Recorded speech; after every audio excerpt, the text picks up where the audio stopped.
Être goûteur de miel ne s'improvise pas. Elle apporte mon gros cuillère justement pour avoir une belle dégustation.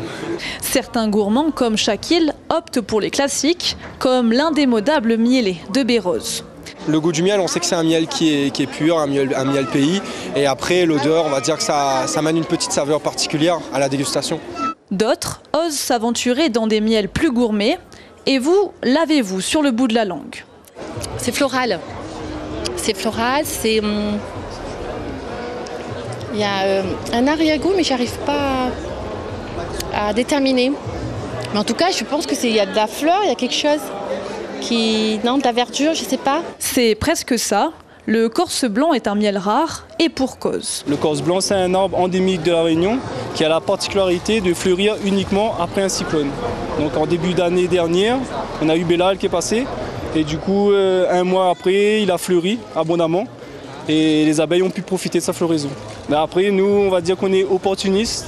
On place les ruches là où il y a les fleurs. Et après, c'est les abeilles de faire le reste. La flore, elle est là. Et c'est à nous de profiter des floraisons pour pouvoir faire les différents miels. Différent comme ce miel de palmiste, un nectar issu d'un arbre emblématique de l'île qui trouve sa place pour la première fois sur ses étals. Palmiste, y compris tout le coco, le multipliant, palmiste colonne et palmiste comestible aussi. Mais dans le balai, il y a beaucoup de nectar, les abeilles bien butinées, ça donne un miel assez foncé, noir comme ça, et très goûteux. Un miel produit en très petite quantité car sa floraison est rare. Depuis 2 ans, certains apiculteurs constatent aussi de maigres récoltes. Malheureusement, il y a des saisons qui fleurissent, il y a des saisons qui ne fleurissent pas. Avec le dérèglement climatique, tout change, quoi. Alors cette année, c'était moyen. Très dur même, pourquoi? Parce que c'était trop sec. Et qui rajoute aussi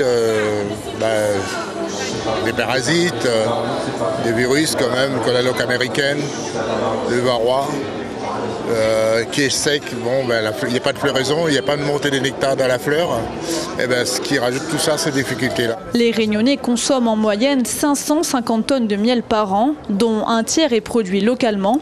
La Réunion compterait aussi plus de 20 000 ruches réparties sur toute l'île.